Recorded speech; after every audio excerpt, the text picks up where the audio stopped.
이강민의 잡지사 2월호 19번째 페이지.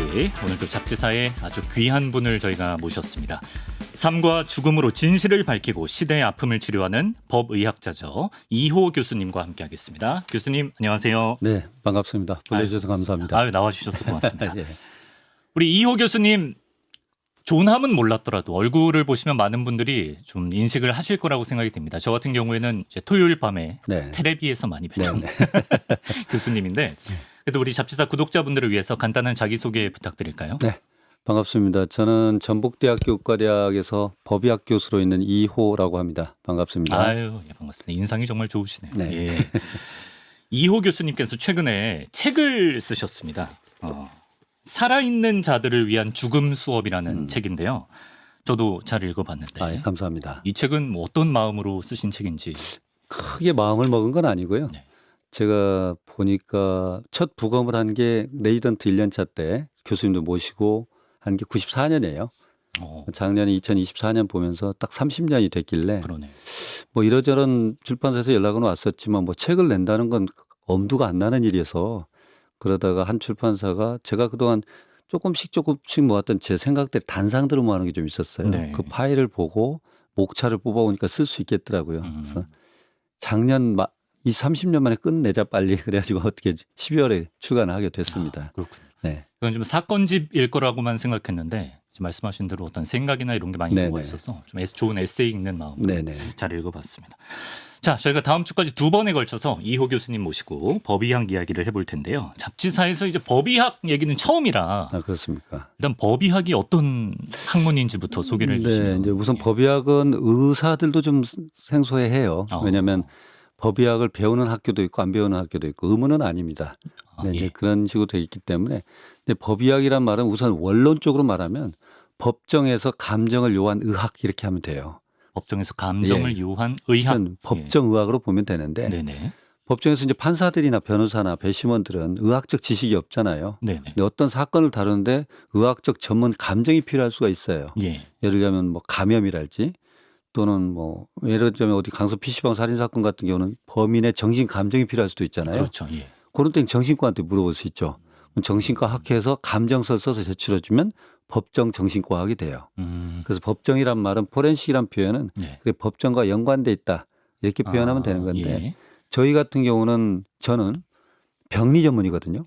병리 예, 저희 때는 해부병리라고 그러는데 지금 병리과라고 합니다. 네. 병리 전문의는 4년간 트레이닝을 받는 게 인체나 조직을 놓고 육안 또는 현미경으로 봐서 이상 소견을 찾아내는 일을 해요. 예. 그런 전문 과정을 겪었기 때문에 네. 그걸 마치고 나서 돌아가시는 분을 보고 네. 눈으로 또는 현미경으로 보고 이분이 왜 돌아가셨겠다고 사인을 밝힐 수 있잖아요. 그래서 실은 저희는 엄격하게 말하면 법의 병리학자예요. 법의 병리학자. 요것을 그냥 법의학자 이렇게 표현하고 있는 거죠. 그러니까 병리학이 좀 더 큰 개념이라고 봐요. 아니요. 그렇다 보니 법의학이 큰 테두리 내에 네. 법의 병리학이 하나 있는 거예요. 법의학의 테두리에 네. 법의 병리학이 그렇죠. 있다. 네. 이렇게 이해를 하면 되겠군요. 네. 저 예전에 이제 배상훈 프로파일러가 네네네. 잡지사 식구거든요. 아, 그러세요? 친분은 없으시다고 하는데 예. 법의학자와 프로파일러는 그러면 어떤 관계로? 아, 그게 아마 요구되는 상황이 좀 다를 거예요. 법의학자는 시신이 발견이 되면 왜 여기까지 오게 됐을까?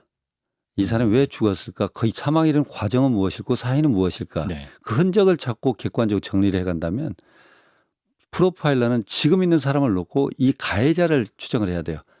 어떤 사람일 것이다. 이 사람과 조우했던 사람은 네. 이 사람을 이렇게 했던 사람은 어떤 성향을 가지고 있을 것이다. 뭐 이런 것들에 대해서 단서를 제공해 줘야 돼요. 수사의 어떤. 근데 우리는 이미 벌어진 환자는 그 시신 내에서 증거를 찾아서 주는 거고 네. 프로파일러는 아직 만나지 못한 범인에 대한 특정을 해주는 거고. 그 차이군요. 망자에 집중을 그렇죠. 하는 게 그렇죠. 법의학자분들이고. 네. 예, 그런 차이가 있습니다. 네. 그리고 이호 교수님께서 이제 법학과 의학을 넘어서 인문학을 또 가르치신다고 들었는데. 그건 이제 공교롭게 네. 저희가 이제 의학과는 교양 과정이거든요. 그러다 보니까 이제 철학도 배우고 다 하는데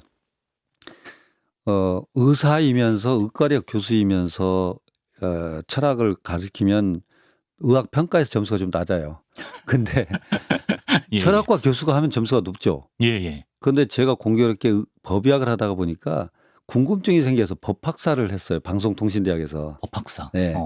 그러니까 이제 법학을 전공한 별도의 학문을 하나 한 거죠. 예. 그러니까 제가 하면 타학과가 수업하는 것처럼 돼서 점수가 높아요. 아. 그래서 학장님이 너 좀 법의학 좀 아니 저 인문학 좀 해 해서 온 거고 예. 실은 보면 제가 이렇게 돌이켜보면 한 10년 됐는데요. 보면 우리가 의학을 공부한다는 게 어쩌면 인체를 공부해요. 인체의 정상 구조를 배우고 그다음에 인체의 병태 생리를 배우고 인체 이상을 배우고 질병을 배우는데 마지막까지 인간을 배우지를 못하는 것 같아요. 아, 인간을 배우지 예, 못한다. 본과 1학년 때나 예과 2학년 때 해부학 실습을 통해서 인체를 열었다면 이걸 닫아서 네. 걸어서 대화하는 것까지 배우고 나가야 되는데 네. 우리가 누워있는 환자로만 계속 배우고 나가는 거 아닐까 싶어서 이 안에는 환자의 어떤 서사가 다 있다. 질병 내에는. 네. 이런 부분을 생각할 수 있는 그런 시간을 좀 마련하고 싶었거든요. 그런데 그게 이제 소크라테스가 그런 말을 하거든요. 의사는 영혼으로 환자를 치료하는 거기 때문에 본인이 직접 아프거나 어렸을 때부터 또 많은 사람을 만나서 네. 그게 쌓이면 영혼으로 환자를 치료할 수 있다. 몸으로 치료한다면 의사가 아파서는 안 되는 거지만 영혼으로 치료하는 것은 그 영혼의 교감은 인문에서 배울 수 있죠. 아. 인문은 천문은 하늘의 질이잖아요. 네. 인문은 우리 사람들의 모양이잖아요. 아, 그렇군요. 그래서 그걸 알아야만 질병을 떠난 인간을 볼 수 있지 않겠나. 그런 관점입니다. 그런 부분을 또 채워주기 위해서. 네네. 야, 잘 어울리십니다. 또 약간 말씀하시는 톤이나 이런 아, 게. 그래요? 저도 잠깐 인문학 클래스에 온 느낌을 받았고요. 그리고 이호 교수님께서 요새 가장 좀 힘을 쓰고 있는 부분이 있다고 하시는데 2호 영입을 예. 굉장히 바라고 계신다. 우리 숫자 2호 영입을 이호 교수님이 예. 이게 무슨 의미인가요? 아, 제가 이제 이름이 2호니까 네. 가끔 놀림 많이 받죠. 처음 학교 들어갔을 때부터. 예, 예. 제 강의실 공간도 하필이면 의과대학 2호관 302호 2호예요. 또 공교롭게. 어쨌거나 홍진호 선수급이네. 예, 예. 모든 생명체의 기본은 생존과 번식이잖아요. 네. 그러잖아요. 네. 결국은 교수가 돼서 후학이 뒤따라오지 오지 않는다면 근데 실패한 어떤 인생 같아서 네.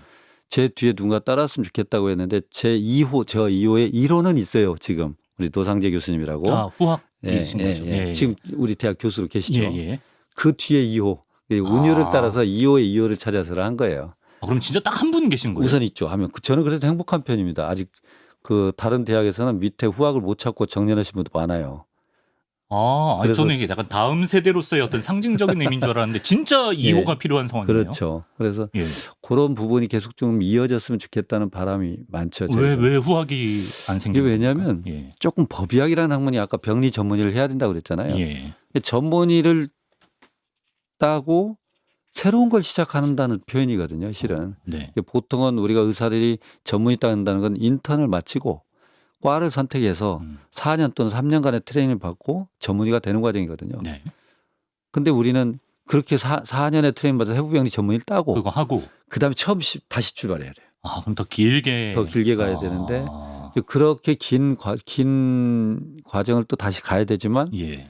이제 공무원인 자리거든요. 대부분 저희가 하는 게 국립과학수사연구원이거나 대학 교수이거나 그러다 보니까 상대적으로 그 나이대에 비해서 대우나 처우가 좀 조금 만족할 만큼은 못 되죠. 그러니까 인지상정인 것 같아요. 보통 저희가 그 나이가 되면 군대까지 갔다 오면 34, 32 이렇게 되거든요. 네. 요때 그 길을 다시 시작한다는 건 좀 엄두가 안 나기도 하죠. 좀 현실적인 어려움이 네네. 있군요. 그런 예. 부분이 좀 없지 않아 있습니다. 시신을 마주해야 되고 약간 이런 데서 오는 거부감도 있을까요? 아니요. 그러지는 그런 건 않아요. 없나요? 왜냐하면 이제 보통 보면 저희가 해부학 같은 경우는 전 학생이 본과 1학년이나 예과 2학년 때 배우는 거니까 필수적으로. 예. 시신 자체에 대한 그런 어떤 두려움이나 좀 기피하는 건 없어요. 예. 의대생들은.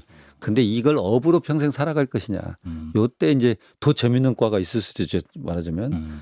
또 말하자면 어떤 사람들은 정말 사람을 살려내는 거기서 보람을 느끼고 거기서 이제 뽕을 맞는다고 그러는데 그런 생층감도 있죠. 그러니까 전체 보면 굉장히 적은 숫자일 수밖에 없어요. 여러 쪽에 관심을 갖는다는 몇 명 것은. 국내 법의학자 저희가 보면 뭐 저희가 인정이 번호가 있어요. 그래서 예. 그 법의학회에서 인정하는 인정 2라는 번호가 쭉 있는데 네.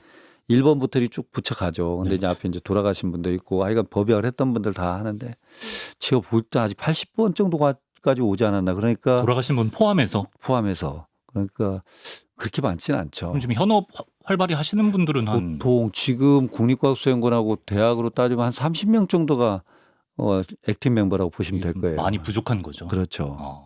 그런 상황이군요. 예. 뭐 이 얘기도 더 들어보면 좋겠지만 저희 본론으로 들어가야 되기 때문에 2호 예비 2호들에게 어필할 수 있는 시간 잠깐 드리겠습니다. 그 좋은 점. 뭐 좋은 점이란 건 뭐 응급이 없다는 거. 응급이 없다. 예, 그리고 야간 당직도 없고. 그럼 조금 비교적 그렇죠. 규칙적으로. 왜냐하면 저희는 제 생활의 루틴을 지킬 수가 있어요. 네, 그래서 보면 보통은 환자 중심으로 임상을 살아갈 수밖에 없습니다. 예. 그런데 우리 같은 경우는 사건이 발생하고 모든 서류가 갖춰진 다음에 저희한테 연락이 오면 네. 저희가 보통 접수받은 다음 날 부검실에서 이제 만나요. 서류도 다 일체 검토하고. 그러니까 일상이 남들 이제 사건은 언제가 발생할 수는 알 수는 없지만 알 수 없죠. 예. 발생한다 하더라도 저희 루틴 속에서 이루어지는 거기 때문에 한밤중에 사건이 발생해도 법의학자가 그거 서류를 받는 거는 그렇죠. 그 다음 날에 다음 날 정해진 받죠. 스케줄. 그리고 영장까지 다 발표된 상태에서 연락이 오기 때문에 이미 그 전에 전화 통화는 했고 그런 부분이기 때문에 일상적인 어떤 루틴을 지키는 건 참 좋은 안정적인 생활을 할 수 있다 그런 거고 또 하나는 물론 의사는 어떤 환자의 니드에 의해서 생긴 거잖아요. 근데 저희도 역시 모든 의사들이 이제 생물학적 생사에 가 있다면 저희는 실은 사회적 생사를 봐요. 사회적 생사. 저희는 아직까지는 숨은 멎었지만 네. 주민등록번호는 살아있거든요. 아직까지 저희가 부검을 할 때까지는. 예. 그러니까 사회적 구성원이에요. 그래서 이분이 건강한 삶을 살았는가 또 이분의 의사에 반해서 어떤 다른 사람이 개입된 바는 없는가 그래서 사회적 건강성을 우리는 판단하거든요. 이런 부분에 대한 보람도 많이 있습니다. 망자가 사회에 속한 기간 동안에는 그렇죠. 예. 끝까지 책임을 다하는 그렇죠. 예. 그런 보람이 있겠네요. 예. 자, 좋습니다. 이 시간을 통해서 저희도 좀 법의학과 법의학자에 대한 이해도를 좀 높여보면 좋을 것 같은데, 자, 오늘은 좀 묵직한 주제로 법의학에 대해서 좀 알아보는 시간을 준비했습니다. 일단 작년 말에 참 안타까운 참사가 있었죠. 무안국제공항에서 여객기가 추락하는 사고가 있었고 181명의 사상자가 발생했습니다. 정말 모든 죽음이 안타깝습니다만 이런 대형 참사 같은 경우에는 정말 도저히 적응을 할 수가 없는 그런 참사인 것 같고 사회적으로도 굉장히 큰 트라우마를 남기게 되는데 교수님께서도 이런 항공 관련 참사 현장을 겪어보신 적이 있으신가요? 저는 이제 항공 참사는 직접은 아닙니다. 근데 이제 보통 김해 민항기 사건, 김해 민항기 사건, 우리 이제 저 김해공항 쪽으로 가다가 거기서 중국 민항기가 추락했던 사건이 2002년 4월에 있었던. 네네. 예. 근데 이제 그런 때 저희 같은 경우는 보통 항공기나 또 배 같은 경우는 탑승자 명단이 있어요, 되게. 그래서 이미 사망은 확인이 되고 저희가 대량 참사를 접근하는 것은 보통의 사건은 사인을 찾으려고 들어가지만 대량 참사 때는 사람을 찾으러 가요. 사인은 이미 나왔고. 그렇죠. 이분이 워낙에 큰 손괴를 당하거나 또는 뭐 충격에 의해서 흐트러져 있는 경우도 많기 때문에 사람을 찾고 재구성하는 일을 많이 해요. 특히 항공기 추락 같은 경우 그런 경우도 많이 있죠. 그래서 그런 부분을 한 시신을 재구성한다는 것 그리고 그 사람의 신원을 확인한다는 것 이런 것들이 이제 주가 되죠. 법의학자의 역할이군요. 네. 그럼 그럴 때는 현장으로 직접 가십니까? 현장으로 가기보다는 보통은 수습이 빨리 돼서 시신이 안치된 곳으로 가서 한 시신으로 보여지지만 두 구일 수도 있고 또는 몸이 따로따로 결합되어 있는 경우도 있어서 그걸 구분하는 작업을 하고 저희 법의학의 한 분야 중에 법인류학이 있어요. 해부학 교수님들입니다. 이분들이 신체의 어떤 특징점을 따라서 각 개체를 또 구분하기도 하고 법치의사가 치아 구조를 또 확인하기도 하고 그렇게 여러 개 크로스 체킹을 많이 합니다. 그리고 이제 사인을 밝혀낸 후의 과정까지도 법의학자가 담당을 하나요? 그렇죠. 전체적으로 팀플레이를 하는데 이제 법의학자가 이제 주로 하면서 같이 결합을 해나가는 형태를 하죠. 유족들을 직접 만나시기도 이제 유족은 시신이 다 수습되고 이제 드디어 이제 유족한테 인도할 때 가서 시신을 보여드리고 뭐 어느 위치에서 발견이 됐고 소지품은 이만큼만 저희가 찾을 수 있고 뭐 이렇게 해서 이제 설명을 드리죠. 그 과정까지. 궁금한 게 이런 비행기 사고 같은 경우에는 워낙 좀 시신이 훼손된 경우도 많고 좀 불에 완전히 타버리는 경우도 많고 그래서 신원 확인이 굉장히 어려울 것 같은데요. 신원 확인은 저희가 다양한 방식으로 하는데요. 각 인체 생체 조직으로 보여지면 전부 다 DNA를 다 해요. 그래서 맞춘 그 DNA가 맞는 분을 재구성을 하는 거고 그다음에 또 하나는 치아만 있는 경우 법치 의사들이 치아의 구조로 또 신원확인 작업을 합니다. 그러니까 단순히 우리가 시신만 보는 게 아니고 일부는 네. 정보 수집팀이라고 해서 유족이라고 하는 분들을 다 면담을 해요. 네. 면담을 해서 고인의 평상시 뭐 차기 상태, 키 또는 소지품 또는 치아 구조가 드러나는 앞니가 드러나는 증명사진, 치과 기록 이런 걸 딱 수집을 다 해요. 유족들의 DNA도 추출하고 예. 저희는 발굴한 시신과 정보가 일치할 때 DNA 결합해서 신속하게 이제 유족한테 인도하는 형태를 하죠. 근데 아무리 훼손도가 높아도 치아나 뭐 DNA 정도는 검출이 된다고 DNA는 열변형이 오면 굉장히 어려워져요. 아, 그렇습니까? 그래서 되게 이제 우리 안타깝지만 대구 지하철 참사 때 같은 경우는 워낙에 열 변형이 돼서 네. DNA 자체를 못 하는데 치아 구조를 가지고 네. 두 분을 또 찾았던 케이스도 있습니다. 아, 그렇군요. 대구 지하철 참사 때는 끝까지 6분이 실종자로 남은 그런 사건이었습니다. 이호 교수님의 첫 법의학 현장이 보니까 다름 아닌 1995년 삼풍백화점 참사 때였다고 들었습니다. 그러니까 제가 94년도에 병리 레지던트 그러니까 법의학을 하기 위해서는 병리 전문의가 필요하니까 예. 병리 레지던트로 시작을 했죠. 네. 1년차 마치고 나니까 저는 병리 전문의가 되고 싶은 마음이 없잖아요, 실은. 아, 그러셨어요. 그러니까, 예. 네. 그래서 이제 그러면 저를 파견을 좀 보내주세요. 2달만. 그래서 국립과학수사연구소죠, 그 당시는. 그래서 파견을 허락받고 송별식을 하는 날인데 어디 백화점이 무너졌다는 거예요. 그래서 저는 전주에 있는 백화점은 아니니까 네. 그런가 보다 하고 왔는데 그렇게 많은 희생자가 있는지 모르고 네. 7월 1일자로 파견을 나갔거든요. 예. 그러니까 일상적인 국가수에 매일매일 이루어지는 부검을 하고 그때 현장에서 수습된 시신들이 국가수 다 후송되고 오거든요. 오후가 되면 그 시신당을 한 곳씩 꺼내서 그때부터 작업을 해요. 그리고 오전에는 일상적인 부검, 오후에는 삼풍백화점 희생자들에 대한 어떤 조사. 네. 그렇게 한 2달을 하고 내려간 것이 제 이제 경험이 됐던 거죠. 그 당시 좀 가장 좀 기억에 남거나 좀 유독 어려웠던 부분이 있으셨을까요? 그 당시는 DNA 기법이 막 도입이 된 때여서. 예. 근데 이제 문제는 아까 말씀드렸다시피 비행기나 선박 같은 경우는 탑승자 명단이 웬만하면 있잖아요. 그렇죠. 예. 근데 삼풍백화점 같은 경우는 불특정 다수가 있는 겁니다. 네. 물론 거기에서 일했던 종사했던 분들은 있지만 어떤 손님들이 와 있는지도 모르고 또 카드 사용이 그렇게 뭐 활발하지도 않았던 때 같아요. 제 생각에는. 아, 그러네요. 예. 그러니까 그런 분들을 하다 보면 희생자에 비해서 유족 숫자가 너무 많아요. 예. 많은 사람들이 오거든요.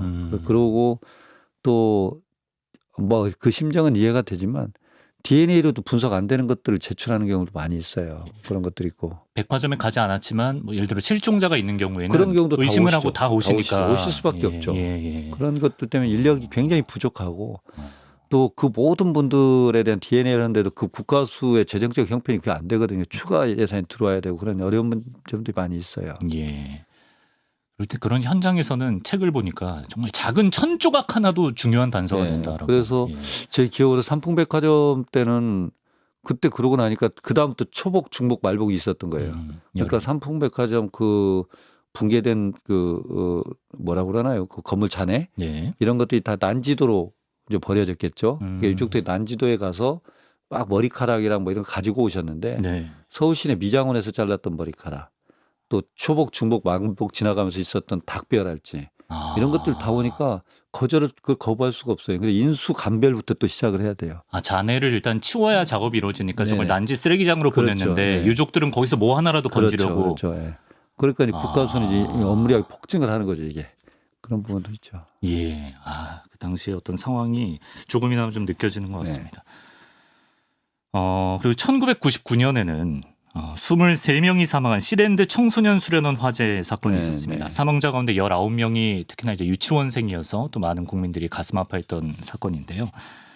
특히나 이런 좀 아이들의 시신을 수습할 때는 좀 더 유념해야 될 부분이 있을까요? 유념 항상 다 신중하게 하는 건 맞는데요. 네.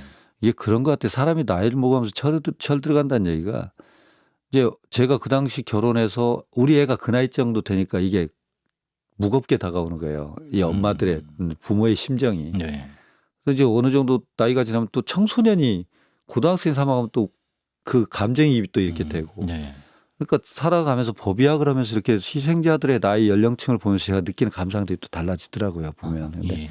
가장 안타까운 것은 아직 채 펴보지 못한 꽃들이잖아요. 그렇죠. 예. 그런 부분이 정말 생각해 보면 어처구니없는 단 하나만 메꿨어도 발생하지 않을 것들이 많거든요.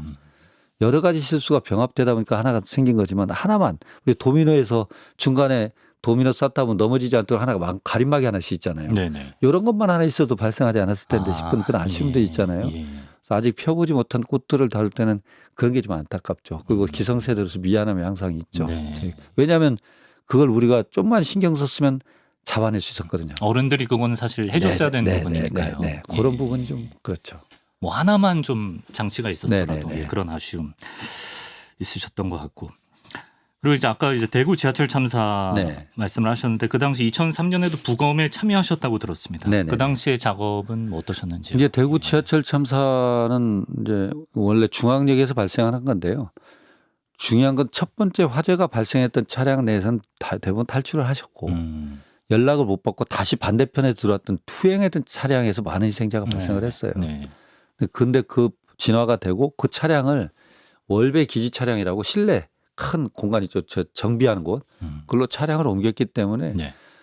실은 밖에서 발생한 사고지만 실내에서 작업을 할 수가 있었어요. 그러니까 굉장히 잘 보존된 상태에서 저희가 했기 때문에 전체 유족들한테 시신을 다 인대하고도 아주 미확인 시신이 남아있는 시스템. 아까 말씀하신 6분. 예. 예. 그래서 이게 굉장히 큰 겁니다. 대량 참사에서 그렇게 마무리가 되는 경우는 없거든요. 예.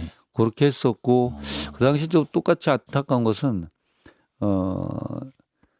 처음에 탑승했던 위치에서 불이 나니까 네. 다 뒤로 이동을 하셨거든요. 예. 그러니까 소지품을 다 놓고 가셨잖아요. 네. 이게 이분의 소지품과 이분이 발견된 지점이 상관관계가 떨어져요. 달랐다.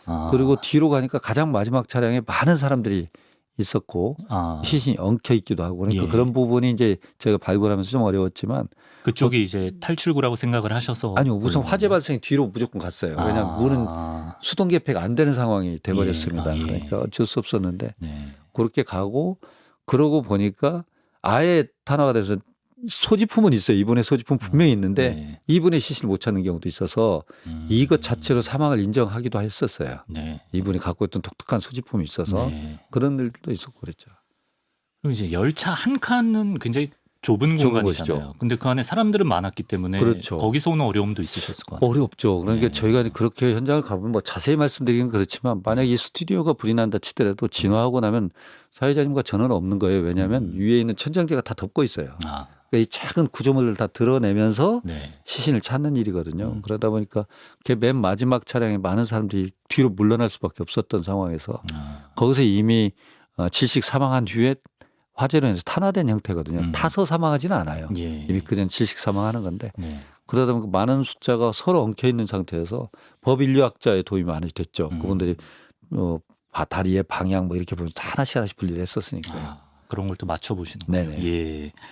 자, 그럼에도 불구하고 정말 법의학자분들의 노력이 있었기에 이제 사망한 분들의 대부분을 거의 모든 분을 신원을 확인할 수 있었던 사건입니다.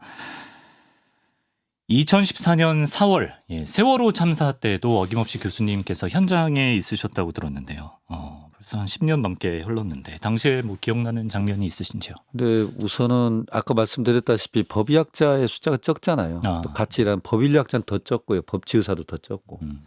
그렇게 되면 그런 대량 참사가 터지면 일상적인 법의학 업무를 해야 될 국립과학수사연구원의 인력이 많이 부족한 상태거든요. 네. 그런 상태에서 대량 참사가 돌발적으로 발생해서 또 지원을 나가야 되니까 네. 우리 이제 대학에 있는 교수들이 지원을 나가야 돼요. 그 정도 참사면 사실 모두가 동원됐을 텐데 그런데 또 그 일상적인 숫자 자체가 적었고 그렇죠. 그래서 실은 그렇게 가고 가끔은 그런 오해를 하시는 경우도 있어요. 이게 국가적 대량 재난이기 때문에 국가를 믿지 못하는 경향들도 있기도 해요. 그건 충분히 이해를 합니다. 그런 때는 민간 교수들이 같이 참여하고 있다는 신뢰를 또 줘야 돼요. 그래서 가서 유족을 만나거나 할 때 저희 교수들도 같이 배석을 해서 우리가 이렇게 진행하겠습니다라고 말씀을 드리고 저희 지금 이제 돌아가신 제 이제 대량 참사의 대선배인 정낙은 박사님이라고 있는데요.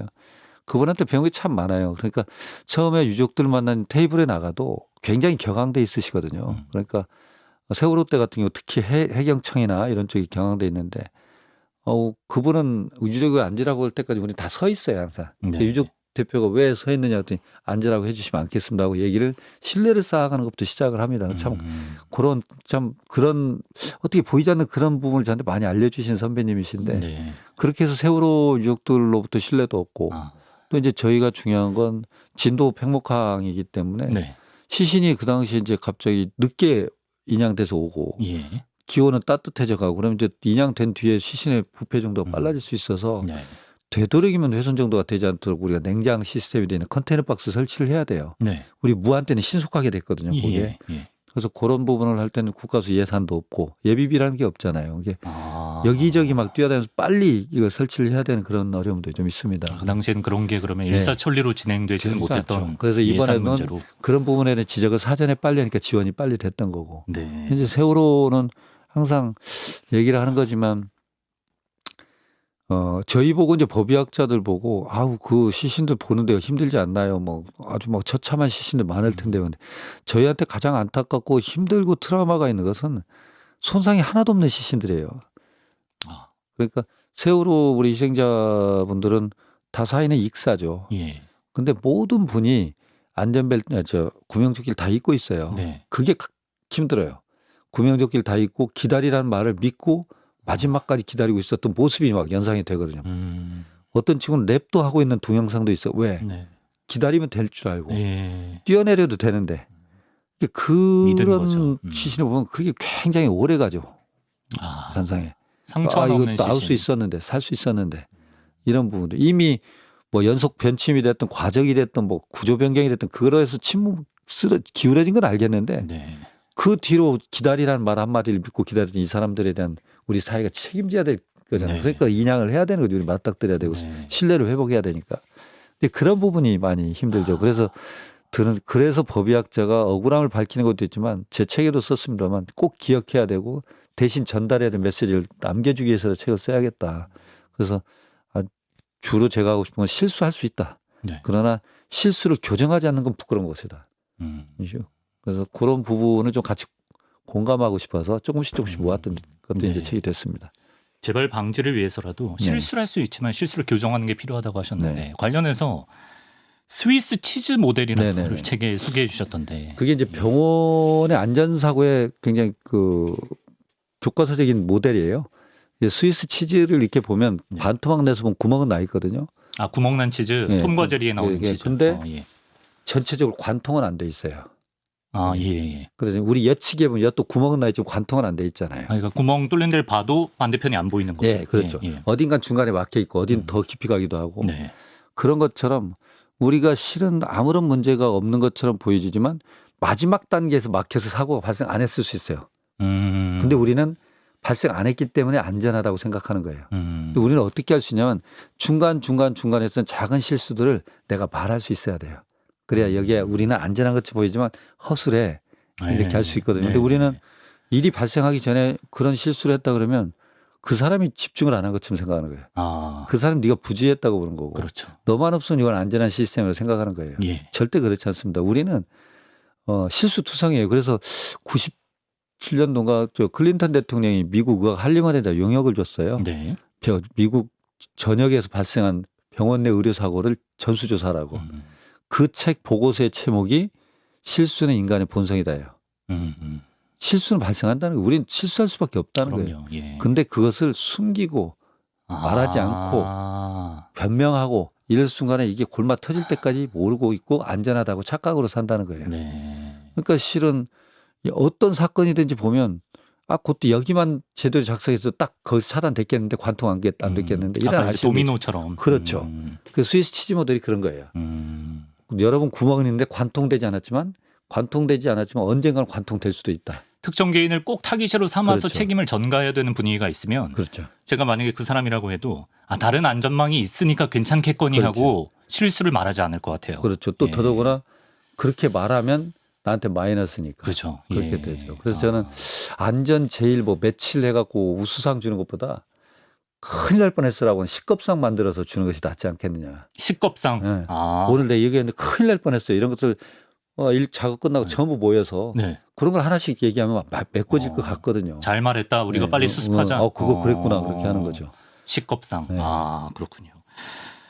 자, 이런 부분을 좀 잘 느껴볼 수 있는 사례가 그 영화 설리 허드슨강의 기적으로도 알려진 그 2009년 US 항공 1549 편 허드슨강 불시착 사건이라고 하는데요. 저도 영화로는 재밌게 봤던 네네네. 사건인데 뭐 어떤 부분이 인상 깊으셨나요? 그건 뭐냐면 아무런 피해자가 없잖아요. 그냥 피해자가 이제 다 구조됐으니까. 비행기가 고장나서 네네. 착륙한 건데. 뭐 네. 그것도 세대 충돌이니까. 아, 세대 충돌이었죠. 네네. 네. 근데 중요한 건 뭐냐면 그 뒤에 조사 과정이 굉장히 길어요. 뭐지 비행 운전하신 분 예. 그분에 대한 썰렌버거 이 기장님. 예. 계속 너 이때 네. 뭐 잘못한 거 아니야? 너 이때 한 거 맞아? 뭐 이렇게 계속 사실관계를 조사해 가요. 그래서 혹시 무엇을 놓치고 있고 무엇을 잘했는가를 보기 위해서. 이건 수사가 아니고 조사였거든요. 저분 영웅 아닌가요? 영웅이신데도 불구하고 예. 그 영화의 대부분은 그분에 대한 조사예요. 그래서 결국은 우리가 무엇을 놓치고 무엇을 잘 맡고 있는가를 찾는 거예요. 이 과정이. 네네. 그 위원회가. 네. 우리는 근데 조사보다 수사가 먼저 들어가잖아요. 네. 그러니까 난 수사는 본능적 방어를 하게끔 돼 있거든요. 예. 객관적 조사가 이루어지고 거기에서 필요하다면 수사가 넘어가야 되는데 수사부터 들어가면 본능적으로 방어를 해요. 그렇죠. 우리 묵비권이라는 것도 있잖아요. 예를 들면 아, 예. 나를 보호해야 되니까. 그러니까 네. 기본적으로 움츠러들고 방어하니까 침묵하면 안 되는데 사실관계 안 나오는 거예요. 네. 어떤 일이 발생했고 돌발적 일이 발생하면 우리가 무엇을 놓치고 무엇을 알지 못하는가 이거에 대한 객관적 조사는 필요하다. 그래서 많은 대량 참사 유족들 특히 세월호 유족분들 하신 말씀은 왜 그랬는지 어떻게 그런 상황이 되는지 객관적으로 조사해달라. 네. 누구 처벌해달라는 거 아니거든요. 네. 그래야 내가 이걸 근거로 우리 애들의 죽음이 헛되지 않게 뭐가 개선되는 것이 있지 않겠느냐. 그게 우리 고 이해람 중사 네. 공군 성추행 사건 네. 어머니 인터뷰를 제가 저번에 봤는데 이제 형량이 좀 줄었어요. 가해자가. 근데 그때 인터뷰가 그겁니다. 이걸로 뭐가 좀 개선이 됐으면 좋겠어요. 그래서 어느 날 나 그 사람 기억해야 돼. 그 사람 때문에 나 보호받았어. 라고 하는 사람이 나왔으면 좋겠다는 거예요. 이게 유족의 마음이거든요.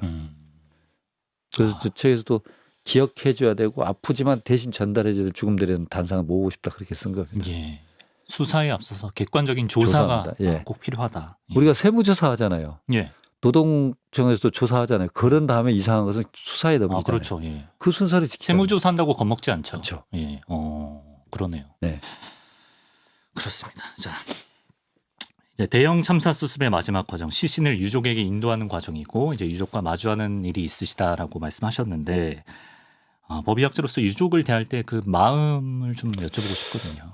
아마 이게 참 어떻게 설명이 안 되는 건데요. 보면 생전에 나는 이 생자를 만나뵌 적이 없잖아요. 네. 모든 죽음이 다 마찬가지지만. 근데 이제 갑작스런 사고로 갑자기 여러분이 돌아가신 속에 많은 사연들이 있어요. 또 보면.